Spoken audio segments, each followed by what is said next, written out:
Go, go, go, Saint Mary. Cheer ng mga babaeng schoolmates naming mga nasa bleachers. Nandito kami sa basketball court ng Holy Angel University. Championship ng eskwelahan namin laban sa kanila, kaya heto at sinamahan pa rin kami ng mga taga Saint Mary para cheer at suportahan. Ayaw patalo eh. Kung marami na yung cheerers ng HAU, doble nuan ang SMU. Tumahimik na yung lahat sa nalalabing 2 minuto. Masyado ng intense at halos patas na ang laban. SMU 98, HAU 96. Go, SMU! Umalangaw-ngaw naman bigla ang boses ng isang babae mula sa bleachers. Napatingin kami roon at nakita kung sino yung sumigaw. That was Kali. Nahagip ng mga mata ko ang pagngisi ni Jonas, pati na ang magiliw na pagngiti ni Parker. Naaga ni Jonas yung bola, at agad na sinot sa ring for 1 point. Hiyawan ulit ang mga tao dahil 1 point na lang at panalo na kami. Hanap din si Jonas pasikat ang loko. Sa last 10 seconds na ipasa ni Jonas sa akin ang bola. Pumwesto kaagad ako sa 3-point shot corner at syempre, hindi ko hinayaang maaga ng kalaban ang bola. Sumulyap saglit ako sa taong naging dahilan at inspirasyon ko, para maabot lahat ng to. Sa bleachers kung saan naroon si Kali, katabi ng pinakamamahal kong si Alondra. Matamang nakapikit ang mga mata niya, habang nakasalikop ang 2 mga kamay, na para bang ipinagdarasal talaga ang kapalinunan namin. Don't worry Alondra. I will never fail you. I will never let us lose, not this time. 5 seconds. 4 seconds. Yes. The game finished the way I wanted it to be.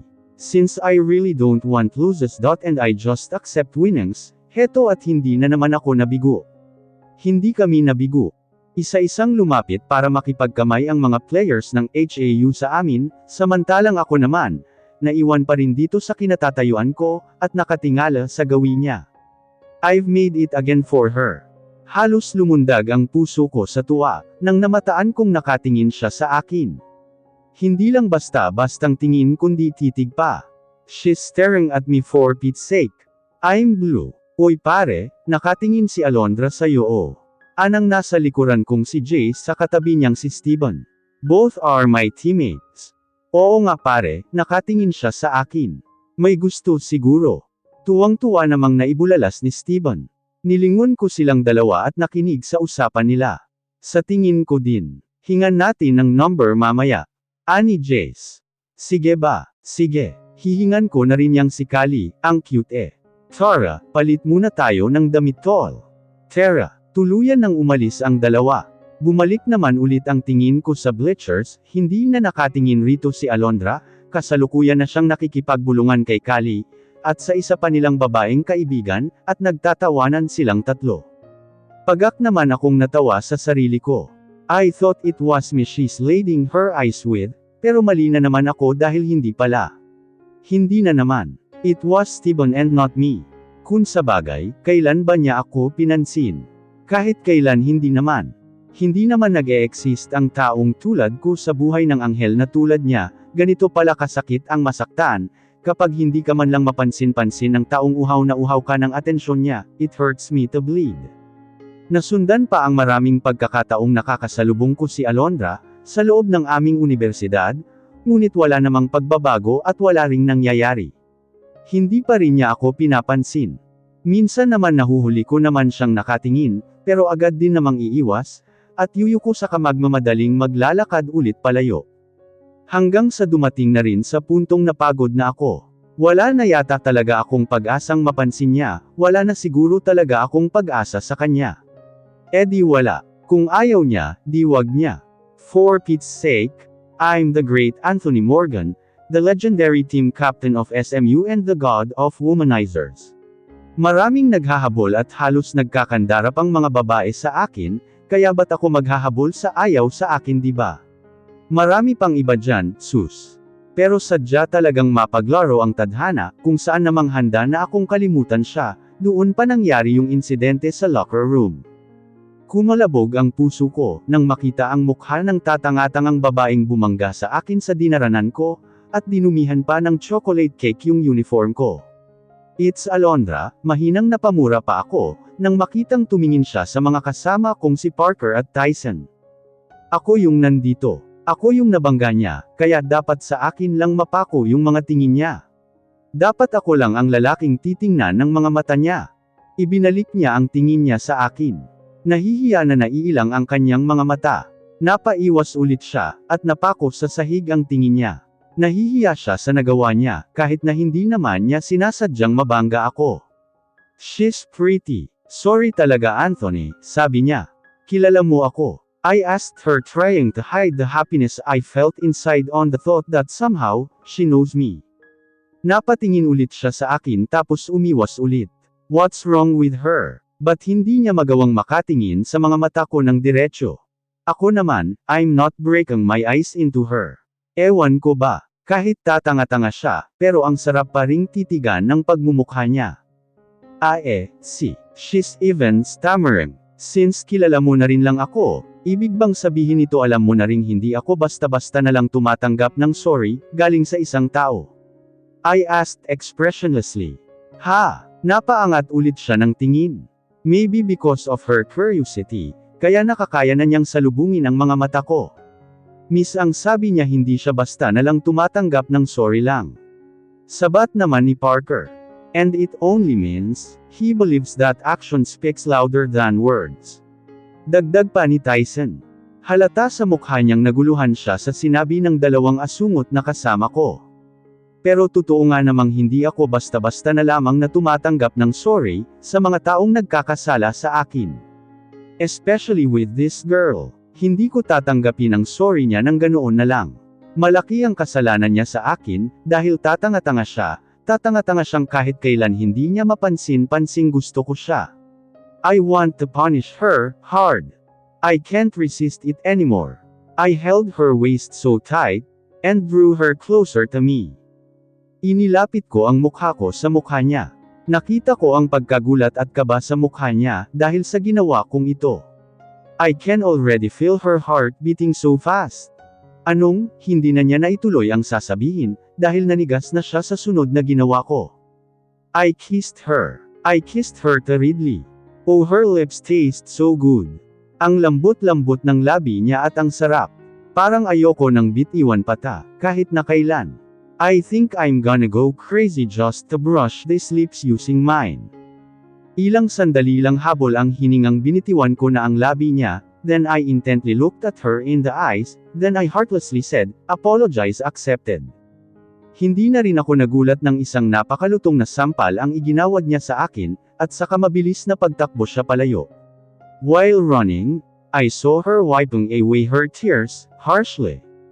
I know I made her cry, because it's obvious that I am her first kiss. I stole her first kiss. I am the first and I'm happy. Pagkatapos ng insidenteng yun, saka naman bumalik si Wade galing ng Tokyo, at tuluyan nang nag-transfer dito sa SMU. Tapos na daw yung business deal nila dun eh. I think I already built in my mind the picture of the girl, whom I wanna be with forever. Inspired na sabi pa niya, saka inakbayan ako at sinabayan sa paglalakad. Nakakaisang buwan pa lang ito dito sa SMU, pero mukhang may nahuli na kaagad at in love na ang loko. The girl's fortunate. Syempre si Wade Marcos yan, best friend ng team captain ng varsity sa basketball, at pinaka-good boy sa buong liga. Magkakasama na naman kasi kaming 5 ngayong naglalakad sa field, patungo sa kung saan. Nasa pinakaunahan kami ni Wade, samantalang nasa likuran namin ang 4 pang mga loko. Napangisi ako. In love na ang kaibigan kong asungot. Yeah, sa tingin ko nga rin. You know, it's a love at first sight bro. And the conversation went on and on. Kinaladkad niya ako patungo sa isang bench, kung saan may 3 nakatalikod na babae ang mga naroon. Kasabay ng pagdating naming 5 ang paglingon naman ng 3. Ganon na lang ang pagkabigla ko, at pagkabog ng puso ko, nang mapagtanto ang isa sa mga babaeng yun. That girl with an innocent aura na siyang tatangga-tanggang binangga ako sa locker room last week. Si Alondra. Where's your girl among the 3? Bulong ni Jonas kay Wade na narinig ko din naman. Nakasunod na ulit ang 4 sa likuran namin ni Wade. Alondra, ngingiti-ngiting sagot niya. For the 9th time, I was broke. Hindi pa pala sapat ang sakit na idinulot niya ng mga panahong halos baliw ako sa kanya, at hindi niya man lang ako mapansin-pansin, ngayon pati ba naman ang kaibigan ko? Pati ba naman si Wade na akit na rin niya? Why is it? It has to be always her. Marami namang ibang babaeng pwedeng magustuhan dyan si Wade bakit siya pa? At marami din naman akong pwedeng mahalin bakit siya pa rin? But all in all, I'll still choose my good friendship with Wade, whatever it takes. Hindi ko hahayaang masira ang pagkakaibigan namin dahil lang sa isang baba. Kung kailangan kong tuluyang tanggalin ang lahat ng nararamdaman ko, para kay Alondra gagawin ko. Kung kailangang magparaya, magpaparaya ako. I'm all willing to give up my love for her, to remain my friendship with my best friend. Kung sasaya silang dalawa sa isa't isa, I'll let them be. Kahit ako yung maagrabyado at masaktan ng sobra dito, kakayanin ko, maging masaya lang ang kaibigan ko sa piling ng babaeng mahal na mahal ko. Simula din ng araw na yun, tuluyan ng nakasundo ng barkada ang tatlong mga babae. Si Jonas at Kali na lang yata yung hindi magkasundo-sundo, dahil palaging nagbabangayan, inisnob kasi ni Kali lagi si Jonas. May mga pagkakataong nakakasabay ko paminsan-minsan si Alondra sa corridor. Nakakausap ko siya ng konti, at unti-unti kong nalalaman ang pagkamahiyain side niya, based na rin sa kahinhinan niya, at kapag tinitingnan ko siya sa kanyang mga mata. Nakasundo ko na siya, at wala na rin namang nakakapaghalungkat ng nangyari sa locker room months ago. Kahit alam kong malaki na ang tsansa ko ngayon sa kanya, dahil napapansin na niya ako, at nagkakasundo pa kami. But I never grabbed the opportunity to take an advantage on her. Simula nang malaman kong siya rin ang babaeng kinababaliwan ni Wade, dinastansya at binakuran ko na ang sarili ko palayo sa kanya. Hindi ko naman sisirain ang pagkakaibigan namin ng taong halos itinuring ko ng tunay kong kapatid, kahit ang katangi-tangi at nag-iisang babaeng gusto ko pa, ang pinag-uusapan dito. Nagagawa at nakakaya ko naman ang magtiis, at magkunwaring wala lang kapag nandyan si Alondra at Wayne, na masayang magkasama, pero hindi ko alam na darating din pala ang araw na panghihinayangan ko ang lahat, dahil sa mga natuklasan ko. Pagkapasok ko pa lang sa cafeteria noong araw na yun, nahagip kaagad ng mga mata ko, ang napakagandang babae na nakaupo at nag-iisa sa isang table, malapit sa bintana sa pinakadulo. She's quietly sitting while sipping her cup of coffee. And watching something in front of her laptop, naka-headphones pa. I ordered my favorite frappuccino first, then I walked towards her way. Hi! Bati ko na mukhang hindi yata niya narinig. Paano nga ba naman niya ako maririnig, naka-headphones nga kasi. Hinaway ko na lang yung isang kamay ko sa harapan niya. Nagangat nga siya ng tingin sa akin. Our eyes met. I smiled and mouthed her, hello. Nahuli naman ng mga mata ko ang agarang pamumula ng pisngi niya, bago niya ako tipid ng initian pabalik. Tinanggal din niya ang kanyang headphones, at hinayaan yun sumabit sa kanyang leeg. She's really gorgeous, what's new? Are you with someone? I asked her. Umiling siya. Kung ganun pwede makiupo. Tumango naman siya, kaya hinela ko na ang isang upo ang nasa harapan niya at inupuan ito. Si Wade. I asked again as I sipped my frappuccino.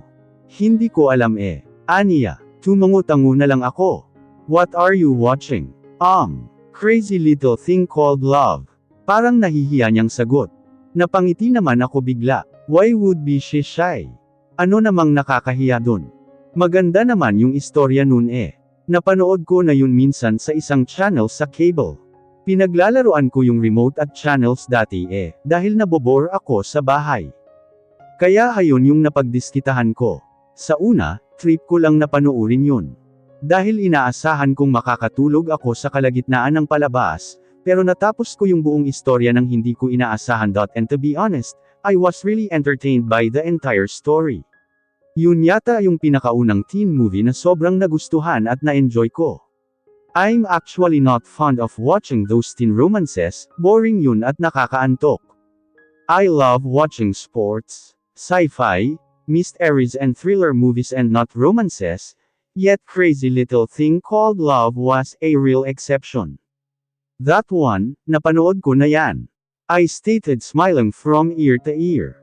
She was so surprised then, as what was expected. Believe me, napanood ko na yan. And to tell you honestly, I enjoyed the story. Dagdag ko pa. Talaga, tanging nasabi lang niya. Tumungo ako. Matagal na rin yung movie na yan, ba't ngayon mo lang pinapanood? Tanong ko pa para lang may mapag-usapan pa kami, mukhang wala talaga siyang balak na mag-open ng kahit na anong topic, para mapagkwentuhan naming dalawa, kaya ako na lang itong daldal ng daldal. I've watched it many times already, inuulit-ulit ko lang. Paborito ko kasi. Oh, tanging nasambit ko. By the way, why do you love the story? Do you like Sean? I suddenly grinned. Napangiti siya. I love both Sean and Nam. Nagustuhan ko yung story kasi diba crush ni Nam si Sean for a long time. He's even the reason of her transformation, naging maganda siya at top 1 sa buong school nila, para lang mapansin ito. Nakaka-relate kasi ako sa story, may crush din kasi ako dito sa school. Tulad ni Sean, ang gwapo-gwapo din niya, tapos kilala din siya dito sa buong university. Yun nga lang, ang ipinagkaiba lang nila, good boy si Sean samantalang bad boy at womanizer naman si Crush. Gustong-gusto ko ring mapansin niya ako, kaya lang parang wala imbes na mapansin at magustuhan niya ako, hayon at ipinagtutulakan pa niya ako palayo sa kanya, para mapalapit ako sa best friend niya, oo nga gusto niya ako, pero hindi para sa kanya kundi para sa kaibigan niya. Relate talaga ako, mapupungay ang mga matang nakatitig siya sa akin, habang nagkukwento. Kumabog na naman bigla ang puso ko. Just by looking straightly into her eyes, while telling all of this to me, I could feel it. I have this certain feeling, na ako yung tinutukoy niyang crush niya sa kwento niya. Makapal na kung makapal yung mukha ko, pero yun talaga yung nararamdaman ko, malakas talaga ang kutob kung ako yun. I don't know why and how, I only know and feel it. Yung crush mo bang tinutukoy mo, sa tingin mo may nararamdaman din siya para sa'yo? Naramdaman ko ang intensidad sa sarili kong katanungan. Tumango siya at biglang naging mapait yung ngiti niya. Sa tingin ko meron, base sa nakikita ko sa kanyang mga mata. Yun nga lang inaatrasan siya lagi ng lakas ng loob na lumapit at magtapat. Dahil nakaharang ang kaibigan niya. Tulad na lang ng character ni Top sa story, kaya hindi nagagawang makalapit-lapit ni Sean kay Nam, dahil parating nandyan si Top at ayaw lang niyang masira yung pagkakaibigan nila, kaya nakakaya niyang magparaya. Ganon din yung crush ko, alam kong ayaw lang niya na magsalita, dahil ayaw niyang masaktan yung taong halos kapatid na niya kong ituring, kaya hindi niya ako mapag-amin-aminan. I was really speechless with that. I knew it now, she was really torn between two lovers. Torn between me and Wade. If she's the Nam in our story, I must be the Sean then. And Wade Top. Bumalik ulit yung sigla sa ngiti niya at pagka-inspirado.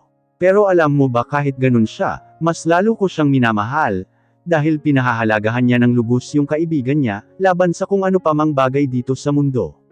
He's not just a real man, but he's also a best friend who could even sacrifice his own happiness, for the sake of his friend.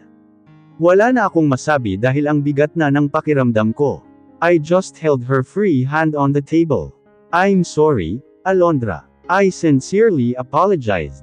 Halos hindi siya makapaniwala. Anthony, I'm sorry for what I did to you during that incident in the locker room.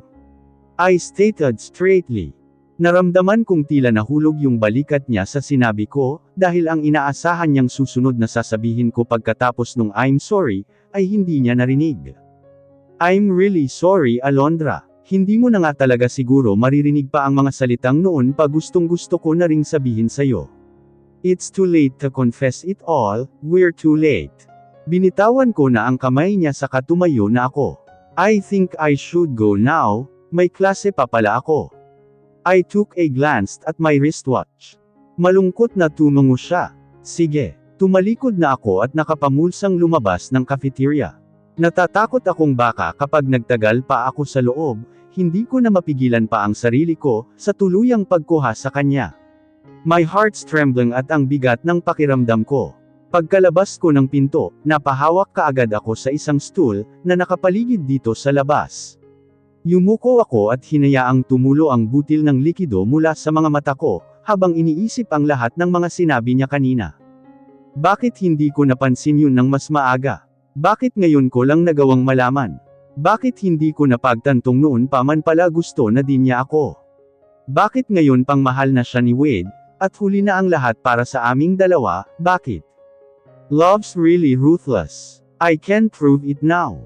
Akala ko doon na matatapos ang lahat ng kalbaryo sa buhay ko. Handa na akong isuko ng walang pag-aalinlangan si Alondra, para kay Wade at handa na akong mag-move on sa lahat ng mga nangyari sa buhay ko. Ngunit dumating pa rin ang isang araw na dinagdagan na naman ang pasanin at sakit ng loob ko. Hapon ng araw na yun. Nasa sala kami ni Tito at nag-iinuman. Ayon sa kanya, nalaman na raw niya kung saan makikita ang pamilya ni Gilbert ang kabit ni Mama. My uncle really wants revenge. He wants to get rid of the one who caused my father's death. Malapit si Tito at si Papa kaya hindi ko siya masisi, kung gusto talaga niyang makapaghiganti, at handa naman akong suportahan siya sa kanyang gusto.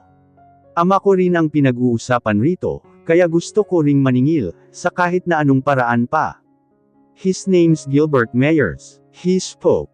Nag-hire kasi siya ng isang private investigator, to check on for the enemy's background info. Mukhang hindi naman siya nabigo sa mga ipinahanap niya. He was an accountant at the bank for almost 20 years. And his wife died at the age of 38. He only has one daughter, his one and only princess, and she's 17. Tumango tungo ako. Indikasyong nasusundan ko lahat ng mga sinasabi niya. Now, it was you who will gonna play a big role in this revenge, Anthony. He stated clearly. What do I need to do? I asked, all willing to give my best to help make our revenge successful. Make Gilbert only princess fall in love with you. Paasahin mo, saktan at iwanan sa huli. Natahimik ako. Kailangan ba talaga yan? Baka wala namang alam yung babae sa ginawa ng tatay niya, kaya bakit kailangang idamay? Nais kong isatinig ngunit ayaw lumabas sa bibig ko. No problem, Tito. That's very easy to do. I said instead. Kung paiiralan ko yung awa ko dito, walang mangyayari. Hindi ko may paghihiganti ang pagkamatay ni Papa, kaya sa pagkakataong to, gagamitin ko muna ang utak ko. Makapaghiganti man lang ako kahit sa anak na lang ni Gilbert, dahil sa kalukuhang ginawa niya sa pagsira ng pamilya ko. I'm known to be a womanizer, at sanay akong makipag-utuan sa mga babae, kaya alam kong magiging madali lang to lahat. Ngumisi si Tito sa tagumpay dahil sa sinabi ko. Kung ganun, I want you to know that her name is. Natigil kami nang biglang tumunog ang cellphone niya. Kinuha niya ito mula sa bulsa ng manggas, at tiningnan kung sino ang tumatawag. Here's Gilbert and his family's complete info. Tingnan mo na lang dyan. Excuse me for a while. Aniya at ibinigay sa akin ang isang brown envelope. Lumayo saglit siya para sagutin iyon. Gilbert Meyers. Yun yung nakalagay na pangalan sa upper left ng envelope. Binuksan ko nga ang envelope. Nauna kong tiningnan ang NSO birth certificate niya. Name, Gilbert Meyers. Age, 52. Citizenship, Filipino. Civil status, married. Inilapag ko na sa table ang yellow na papel na yun, at hindi ko na binasa pa yung mga nasa baba. Not that important, anyway. Tiningnan ko naman isa-isa yung mga litrato. Ang panguna, si Gilbert mag-isa. Pangalawa, si Gilbert kasama ng asawa niya. Tiningnan kong mabuti yung itsura ng asawa niya, dahil parang may kamukha ito, hindi ko nga lang makuhang mapagsino. Ang pangtatlo naman si Gilbert ang asawa niya, at isang magandang batang babae sa gitna nila. I bet, the child was just 10, when this photo was taken. Such a pretty princess, naibulong ko bigla sa sarili. Totoo naman talagang napakaganda ng bata. She's wearing a pink floral dress and black step-in. Katamtaman lang naman ang kulay ng balat niya, pero ang ganda niya talaga. She's actually familiar to me, hindi ko nga lang mapagtanto kung saan, at kailan ko siya nakita minsan. Tiningnan ko pa ang dalawang litratong natitira. Nagimbal ako sa sunod na nakita ko. Gilbert Meyers together with Alondra. Nasa isang restaurant sila at naka-uniform ng SMHS si Alondra. I bet she's first year high school during this time. Imposibleng magkamali ako, dahil kahit matagal na yun, pero kabisadong kabisado ko pa rin ang mukha ni Alondra, noong high school kami. Noong una ko siyang nakita, noong una ko siyang hinangaan, at noong una ko siyang mahalin. Siyang siya to, hindi ako pwedeng magkamali. Kabado ako nang tiningnan ang isa pang natitirang litrato. Picture ni Alondra ngayong college na kami. Malakas ang pintig ng puso kung tiningnan ulit ang NSO ni Gilbert, at halos manghina ako sa binasa kung hindi ko na pinansin pa kanina. Wife, Shai Aragueva Meyers. Daughter, Alondra Meyers. Pakiramdam ko hinigup lahat ng lakas ko, dahil sa nabasa ko. Gilbert Meyers, Alondra Meyers, ba't hindi ko man lang agad napansin yun? Kailan ba to matatapos? Kailan ba titigil ang mga pasakit sa buhay na pasan-pasan ko ngayon? Ang sakit na. Agrabyadong agrabyado na ako. O natigilan ka dyan. Nakita mo na ba? Nabalik ako sa huwisyo nang bumalik si Tito. I composed myself at hindi ipinahalatang halos gusto ko nang umiyak ngayon, dahil sa mga nalaman ko. I saw it. I actually knew her personally. A damsel in distress schoolmate of mine. Oh, he was surprised. That was a favor to us, then. Isn't it? Tumango ako at ngumisi. Pretending to be everything's in favor according to our plan. Yes. Mabuti kung ganun. By the way, I have to go now, I have an important matter to arrange. Tumango ako at kinuha naman niya ang kanyang suitcase na nasa table, saka lumabas na siya at tuluyan nang nawala sa paningin ko. Muling nalaglag ang balikat ko. Bakit ikaw pa Alondra? Bakit ikaw pa ang kailangang maging kaisa-isang anak ng mortal na kaaway ng pamilya ko? Bakit ikaw na lang palagi ang nagiging dahilan ng sakit na nararamdaman ko? Hanggang kailan mo ba ako planong pahirapan ng ganito? Sana hindi na lang kita nakilala at minahal noon pa, para hindi ako nahihirapan ng ganito ngayon, para madali na lang sa akin ang lahat. Ba't kasi ikaw pa? I'm not sleeping. I heard it all. Hindi ka nagkaroon ng lakas ng loob para lapitan siya. Oh come on dude, wag kang sinungaling.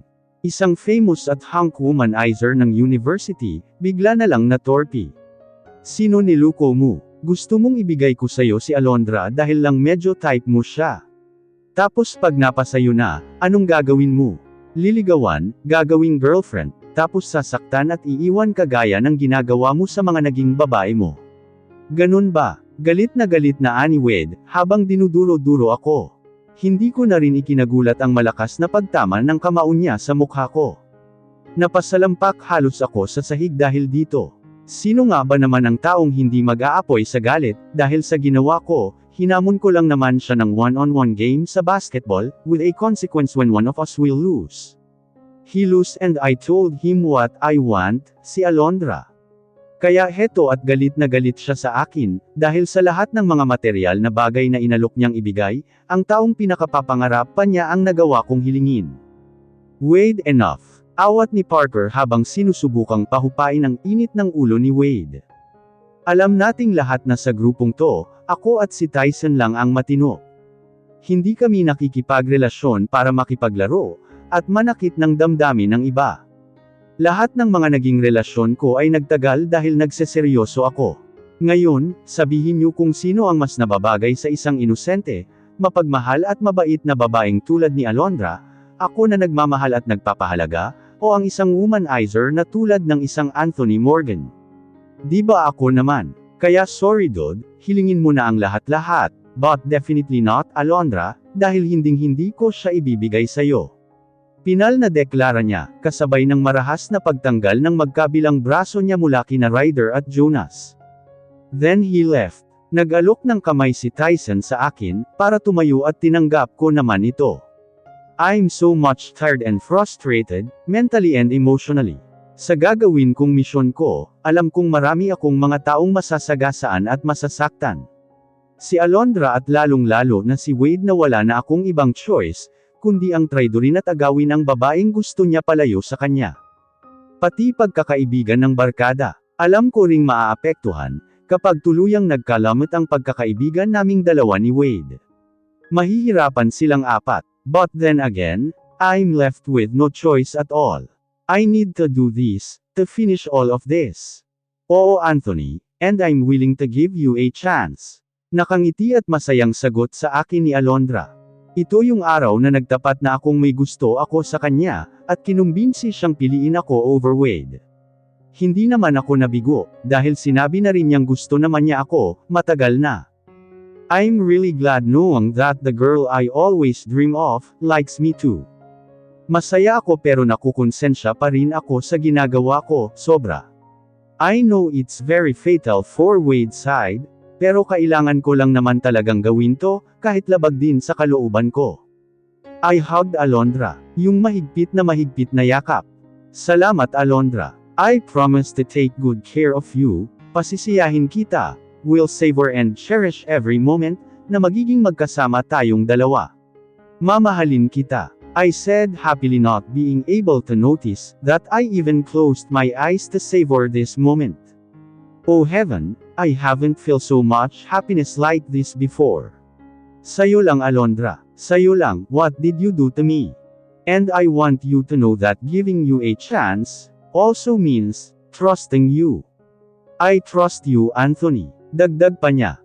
Kumalas ako sa pagkakayakap sa kanya, then I held her waist tight, at buong suyo na inangkin ang malalambot niyang labi. Nagulat man siya pero nakabawi rin naman agad, at saka tinugon ang mga halik ko. It was different from the kiss we had at the locker room before, this time it was more passionate. This time, she is more willing to respond. Anyway, I am also her first kiss, after all. Anong ibig sabihin nito Alondra? Anthony, napatigil kami nang marinig ang nagsalitang iyon, na nakatayo sa may pintuan at pinanunood kaming dalawa ni Alondra. There, we saw the guy with full of misery and pain in his eyes.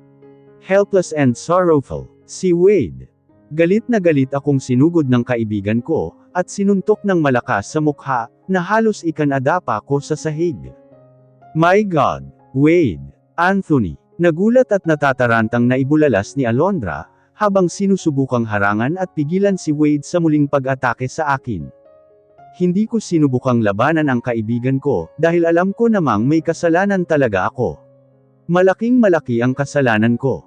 Manunulot ka talaga ng pag-aari ng iba, Anthony Morgan. Wala kang kwentang kaibigan. Galit na sigaw niya habang dinuduro-duro ako. Tumayo ako ng nakayuko, at hindi siya magawang tingnan man lang ng diretsyo. I'm a bad and a traitor friend, I really am. Wade, tama na, please. Tama na. Patuloy naman sa pang-aawat si Alondra sa kanya. Napalingon siya kay Alondra. From his anger expression, naging sobrang lungkot iyon bigla. Bakit pumayag kang halikan kanya Alondra? Did you already gave him the chance? Alam mo bang ang araw na to sana ang pinaka-espesyal na araw ko, dahil ipagtatapat ko na ang tunay kong nararamdaman para sa'yo. But it turned to be the worst day ever. Basag ang boses na aniya sa dalaga. Wade, I already gave Anthony a chance. I already like him from the moment I met him. But I'm sorry kung masasaktan kita. You know how much you mean to me, kayo ng lahat na magkakabarkada. You were already like brothers to me. You're like a big brother to me, Wayne. Big brother. Pagak na tumawa siya. And how I wish na sana nga naging biological younger sister na lang kita, nang sa ganun hindi ako nasasaktan ng ganito ngayon. At nang sa ganun ay may karapatan akong pagsabihan kang hindi tulad ni Anthony ang nararapat para sa iyo, but you're just not my sister, you are Alondra Meyers, the girl I like, the girl I love. Hindi nakasagot si Alondra, napayuko na lang at natahimik habang si Wade naman mabibigat ang mga paa, na humakbang palapit sa akin. Dahil pinagkatiwalaan ka ni Alondra, pagkakatiwalaan na rin kita sa puntong to. Huwag na huwag mo siyang paiyakin at sasaktan, dahil sa oras na ginawa mo yun, babawiin ko siya sa iyo, at hinding-hindi na muling ibabalik pa. Tandaan mo yan. Nag-iisa lang siya dito sa mundo, kaya alagaan mo at mahalin. Bigong-bigong bili niya sa akin, saka tinapik ako sa balikat at umalis. Sobrang nakukonsensya ako sa ginawa ko. Pakiramdam ko na dagdagan na naman ng isang sako ng bigas, ang bigat na nararamdaman ko ngayon. I betrayed my own best friend. Hihintayin ko na lang ang araw na mapatawad pa niya ako. I really felt sorry for him, and I feel very guilty. Gayunpaman, pangangatawan ko na to. Naumpisahan ko na rin naman, kaya tatapusin ko na rin lang. Doon na nga nagumpisa ang lahat. Niligawan ko ng tuluyan si Alondra, at sinagot niya naman agad ako. Umabot ng halos 1.5 taon ang seryosohang relasyon namin, at aaminin kong totoong naging masaya kami sa piling ng isa't isa. Simula din noon naging tapat akong boyfriend sa kanya. Nagbago ako ng tuluyan at iniwan ang pagiging womanizer. Nagkabati na rin kami ni Wade, pero ramdam kong may lamot na ang pagkakaibigan namin, at hindi na kami mababalik pa sa dati, hindi ko na maibabalik pa ulit ang tiwala niya, para sa akin na sinira ko na minsan. Nang umabot ng kalahating taon ang relasyon namin mas nakilala ko pa ng mabuti si Alondra, at habang nakakasama ko siya ng matagal, mas lalo ko siyang minamahal. Nalaman ko ring tulad ko, malapit din siya sa daddy niya. Close pala talaga kayo ng daddy mo? Nakangiting tanong ko. Magkatabi kaming nakaupo sa Bermuda grass sa malaking field, at nanonood ng soccer game. Magiliw ang ngiting tumungo siya, habang nasa malayo ang tingin. Oo naman, he's always been kind and a good father to me. Para ko na nga rin siyang kuya, dahil sa sobrang close namin. Hindi ako nakasagot dahil napatitig na lang ako sa maganda, at makinis niyang mukha. She's side-viewing and she's really irresistibly gorgeous. Hindi ko maiwasang magiliw rin na mapangiti dahil sa ganda ng ngiti niya, nakakadala. Mukha namang naramdaman niya ang pagtitig ko, kaya hinarap din niya ako. Our eyes met and we stared each other for almost minutes. Ganun lang, nagkakatitigan lang kami, at masaya na ako deep inside. Nauna akong umiwas ng tingin, at itinuon ulit ang mga mata sa laro. Where's he now? Pinagpatuloy ko ang pagkukwentuhan namin. He died 3 years ago, car accident. Nahimigan ko ang lungkot sa sinabi niyang yun. I'm sorry. I pretended as if I didn't know it. Ayos lang. Ikaw ba? Di ba namatay din yung papa mo, when you were in your 4th year high? She asked me back. At hayon na nga, napunta sa akin ang usapan. Nagkwentuhan pa kami. Based na rin sa mga kwento niya tungkol sa magagandang bagay sa ama niya, napagtanto kong wala pala talaga siyang kaalam-alam sa kalukuhang ginawa nito sa pagsira ng pamilya ng iba. She never knew that her father had once committed affair on another woman. She's purely innocent and my emotions mixed. Hindi ko alam kung matutuwa ba dapat akong wala talaga siyang alam sa kalokohan ng ama niya, o mas lalong magilty, dahil napaka-inosente niya, para pagbuntungan ng galit na ama niya naman ang gumawa at hindi siya. Parang inaatrasan na tuloy ako ng lakas na ipagpatuloy pa to, ang paghihiganti sa kanya. Anthony Iho, kumusta na ang plano? Ani Tito nang nakapasyal ako minsan sa bahay nila, dahil sa imbitasyon niya. Wala dito ngayon si Tyson, dahil may importanteng pinuntahan umano. Anak ni Tito si Tyson, pero walang kaalam-alam ang pinsan ko tungkol sa ginagawa naming ito, tungkol sa tunay kong intensyon kay Alondra. Ayaw na ni Tito na madamay pa dito ang anak niya at pati ako, ayoko na ring isali pa si Tyson sa operasyong to, kaya bukod sa aming dalawa ni Tito, wala nang iba pang taong nakakaalam tungkol sa plano. Everything goes well according to our plan, Tito. Sagot ko habang matamang nanunood sa pinanunood naming car racing sa cable. We're on the living room this time. Mabuti kung ganun. Aniya na nakatuon na rin ang mga mata sa TV. She's purely innocent from her father's mistakes, Tito. Kailangan po ba talaga siya nating idamay? Biglang naging malambot ang tono ng pananalita ko. Kunot noong inilipat niya sa akin ang kanyang mga mata. Of course. May alam man siya o wala, kailangan niyang pagbayaran ang atraso ng ama niya sa ginawa nito sa pamilya natin. Sa Pamilya Morgan. Bakit? Nagdadalawang isip ka na ba? Ayaw mo na bang ipagpatuloy? Hindi ako nakasagot. Matamang sinasalubong ko lang ang mga mata niyang tila ba inuusisa ako sa isang kaso. Tell me honestly, are you starting to fall in love with her? Are you the one who fell in your own trap? He continued on interrogating me.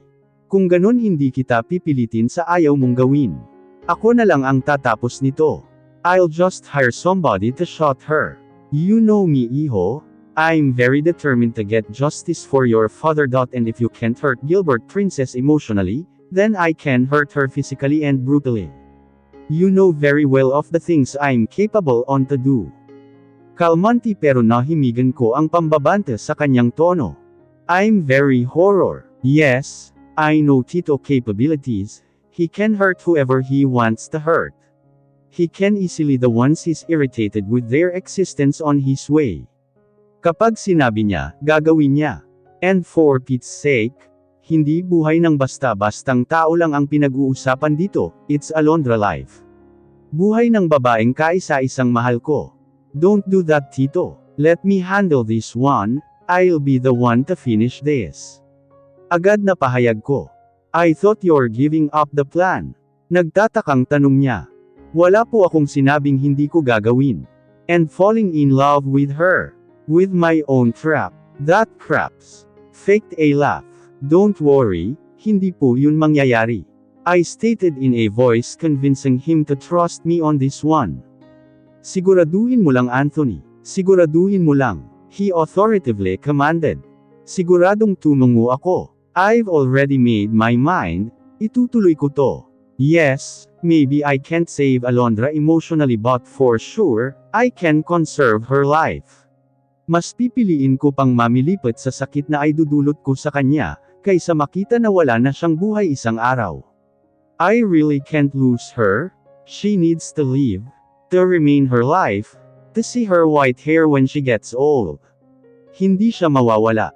Hinding-hindi ko hahayaan. I'll do everything to protect her life, even if it means breaking her heart, as well as I've had to break mine too. Anthony, it's 1 year and a half already, bakit hindi pa rin umuusad ang plano? Naiinip na ako. Whether you like it or not, you have to break that girl's now, or else I'll be the one to hurt her. Aburidong ani Tito mula sa kabilang linya. I'm on my car right now, and heading myself to somewhere, then suddenly he called. Ito kaagad yung ibinungad niya sa akin. Ipokrito ako kung sasabihin kong hindi ako natatakot sa pambabante niya sa buhay ni Alondra. Kung buhay ko lang ang pinag-uusapan magagawa ko pang kumalma, pero buhay ni Alondra ito, at natatakot ako sa mga pwedeng mangyari. Alondra can't die, never. Just give me enough time, Tito.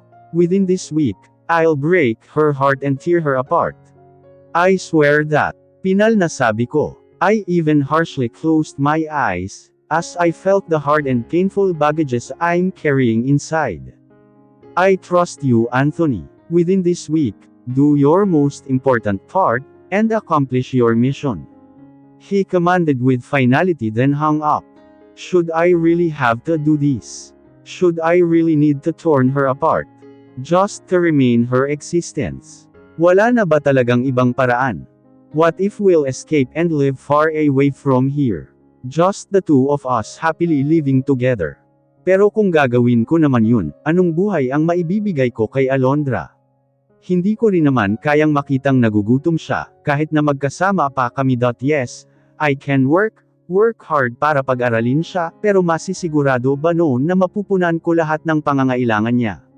At sigurado bang kapag itinanan ko siya, hindi na kami matutunton ni Tito? Of course, he still can. He has a lot of connections and he is very powerful in all ways. Noong hapon ding iyon, magkasama kami ni Alondra. We celebrated our 1.5 year as a couple. Umulan noon at dinala ko siya sa kondo, kung miminsan ko lang naman kung tirahan. She slept there and we did it for the first time. She gave me herself wholeheartedly, and I also took her with full of love I had in my heart for her, gently and carefully. Kinaumagahan noon ipinaghanda ko siya ng almusal, habang natutulog pa siya.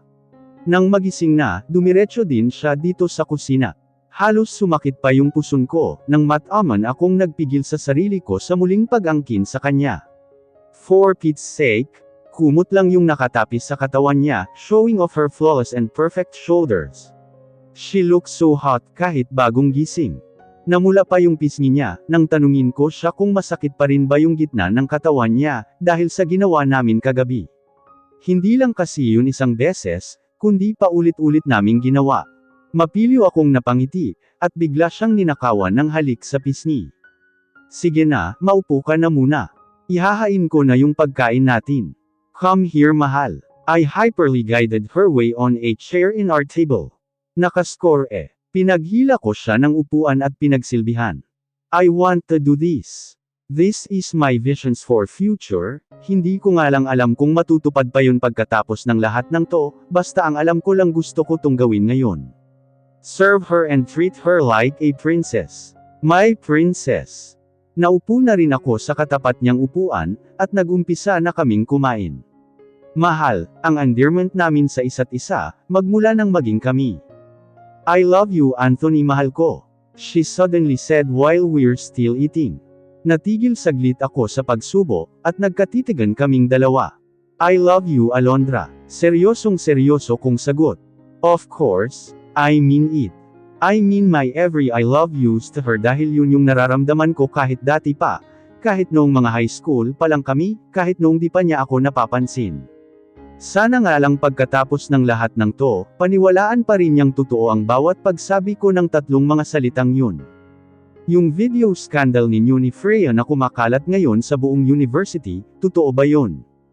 Tandang padamdam. 1 year ago, kahit masakit, ibinigay ko ang babaeng mahal ko sa'yo. Dahil ikaw ang gusto niya. I just thought na titino ka rin para sa kanya. Kahit labag sa kalooban ko, pinaubaya ko pa rin siya sa'yo, dahil inagaw mo siya sa akin. I trusted you na hindi mo siya lulukuan. Akala ko totoo na, but what now? You cheated on her. And for sure, oras na malaman niya ang tungkol sa video scandal na yun, masasaktan siya ng sobra. Hindi na ako nagulat nang maramdaman ko ang muling pagtama ng kamao ni Wade sa mukha ko, habang galit na dinuro-duro ako.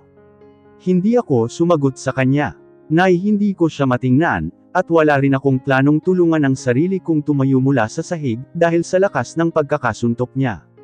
Ito na yung araw na kumalat ang video scandal naming dalawa, ng isa sa mga ex-flings kong si Freya sa buong university. Halos hindi rin ako makapaniwalang nanggamit pa ako ng ibang tao, para lang mas agawa ito, ang plano. Dahil sa simpleng pananahimik ko, kaya mas ikinainit yun ng ulo niya. Nang gigigil siyang kinuwelyuhan ako. Ano, hindi ka ba magsasalita? Oras na makita kong umiiyak si Alondra, nang dahil sa'yo isa sa mga araw na to, tandaan mo, ako ang magsisilbing kakampi niya. You cheated on someone so lovely and innocent like her, and now it's my time, para bawiin ang noon pa man ay dapat sa akin. Patapos na sabi niya sa katuluyan nang umalis. Napabuntong hininga ako. May maniniwala man o wala, nahihirapan at nasasaktan din ako sa puntong to. Nahihirapan ako dahil sa mga ginawa ko, marami ang mga nasaktan, pero ginawa ko lang naman lahat to dahil may rason ako, isang masakit na rason. At yun yung protektahan ng buhay ni Alondra kahit ikalugmok ko pa. Because I was challenged by your beauty Alondra. Nakakasawa rin kasing puro mga malalandi yung nakakarelasyon ko. That's why when first saw you, I already set you as my new target. I did everything para lang mapasaakan ka, kahit agawin ka sa sarili kong best friend ay ginawa ko, para lang masubukan ko ring makipaglaro sa isang baguhang katulad mo. Sinalubong ko ang mga mata niya. At least, masasabi ko namang nag-enjoy ako, kahit papaano sa pakikipaglaro sa'yo, though you were a bit boring. Ngayong napagsawaan na kita. Di hiwalayan na. Hindi ko na makilala pa yung sarili ko, habang sinasabi ang mga ganito kasakit na salita kay Alondra. Ito yung araw na nagkita kami ni Alondra sa Plaza Park, para sana mag-date. May dala-dala pa nga akong fresh flowers at chocolates para sa kanya. Pero naibigay ko na ang lahat sa'yo. Nang hihina niyang sabi. I laughed devilishly. Exactly. Dahil nga nakuha ko na ang lahat sa'yo, kung kaya't napagsawaan na kita at ayoko na. Sa katunayan, hindi ko nga din lubos akalain na aabot ng 1 year and a half ang larong to, masyado ka pa kasing pakipot. Pero masasabi ko namang worth it ang paghihintay ko ng 1 year, dahil buong-buo naman kitang nakuha. Then I drew my lips near her ear and whispered, kasi ang sarap mo, especially that night when we had happened. This is really not me. How could manage to say these words to her? How can I be heartless like this in front of her? Maybe because I love her enough to hurt her in exchange of conserving her life into this world. Automatikong lumipad ang palad niya sa pisngi ko. Isang malakas na sampal yun. It's okay, kulang pa to kung tutuusin. I deserve to be slapped by her, hard. I deserve to be beaten by Wade, many times. Napahawak ako sa pisngi ko, kung saan tumama ang palad niya. Matagal na sandali bago ko muling sinalubong ang mga mata niya. I gave her a fierce, dark, and cold gaze, kaya naman napaiwas siya. Are you done? Kasi ako tapos na ako sa'yo, Miss Meyers. I said with finality, then started to walk away from her. Handa na akong tuluyang lumayo. I was just stunned the moment she ran after me, then embraced me from behind very tight. No, ayokong mawala ka sa buhay ko, Anthony. Sobrang mahal kita. I'm willing to forgive you and forget everything. Just say sorry and we will start a new happy life again together. She's now begging me. Iyak siya ng iyak. Hindi ako kumibo. Natatakot akong magsalita, dahil baka hindi ko na mapigilan pa ang sarili kong yakapin din siya ng napakahigpit, at hindi napakawalan pa kahit kailan. I'm so scared that I'll become selfish owning her and never letting her go. But I'll resist myself as much as I still can. My love for her is pure to be wasted, but her life's too precious to lose. Pakiusap naman, mahal, huwag mo akong iwan. All my life, ikaw lang ang nag-iisang lalaking minahal ko, kaya hindi ko kakayaning mawawala ka. Please, don't leave me. I love you so much, Anthony. I love you. Tuloy-tuloy ang kanyang paghigpit. Mahigpit kong hinawakan ang mga kamay niyang nakayakap sa akin, at ilang sandali iyong nagtagal roon. Napabuntong hininga ako. Mamimiss ko siya pagkatapos nito, sobra. But then again, I really need to do this. I really do. I'm sorry, Alondra. Marahas kong tinanggal ang mga braso niyang nakayakap sa baywang ko. Break na tayo. Tigilan mo na ako. Huling sinabi ko sa katuluyan na siyang iniwan. Nakarating ako sa loob ng sasakyan, karga-karga ang bigat na nararamdaman ko sa dibdib. Napahawak ako sa manibela, at naramdaman ko na lang ang paglabo ng paningin ko, dahil napuno na ng mga kawalang luha ang aking mga mata. I'm so sorry if this was really has to happen, Alondra. I just love you so much to the sense that I almost lost my sanity to save you. Sana nga lang pagkatapos nito, magawa mo pa akong mahalin ulit. I love you so much in happiness, and at the same time in pain. Pinunasan ko ang mga takas na luhang patuloy sa pagdaloy sa pisngi ko, habang pinagmamasdan pa rin sa mahimbing na pagkakatulog niya si Alondra.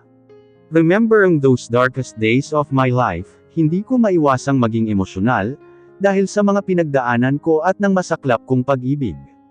But seeing Alondra and Atticus smiles around, I just realized that everything was really painful, but it's all worth it. Sa huli, napasa akin pa rin ulit ang babaeng mahal ko, at nabawi ko sila ng anak ko.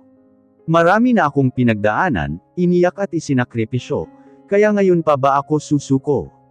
No, I'm not gonna give up till Alondra will forgive me, and will be happy again finally. Hindi ako sumuko kahit alam ko noon na mawawala din siya sa akin, kaya ngayong alam kong nandito na ulit siya, hindi ko nahahayaang mawala pa siya. Tama na ang minsang nawala siya at nasaktan ako ng sobra, hindi ko nakakayanin pa ngayon. Hinding-hindi na. Itinaas ko ng maingat at bahagya ang kumot niya, na medyo bumaba kanina. I kissed her forehead and cupped her face. She's sleeping peacefully. Bukas ko nasasabihin ulit sa kanya yung lahat, hindi ganito na tulog siya. I'll just let her rest first, bago ko siya suyuan ulit. I love you, mahal. I whispered on her. Naglakad na ako palabas ng kwarto, but I was taken aback, when I was about to reach for the doorknob, then suddenly I heard Alondra sobbing. Alondra. I panicked as I led my way back into her. Patuloy siya sa paghikbi. I think she's dreaming something bad, or she's having a nightmare. Kinapa ko ng dalawang palad ko ang mukha niya, then tried to wake her up. Alondra, you're having a nightmare. Wake up, mahal. Mapag-alala pero malumanay kong panggigising sa kanya. I was just shocked when without a single word, she hugged me. Very tight. Ano kayang napanaginipan niya? Iyak pa din siya ng iyak, at ako naman hinahagod ko ang kanyang likod, making her feel that in my arms she's safe and very protected. Tahan na, mahal ko. I'm here. I'm all here, Hindi kita pababayaan.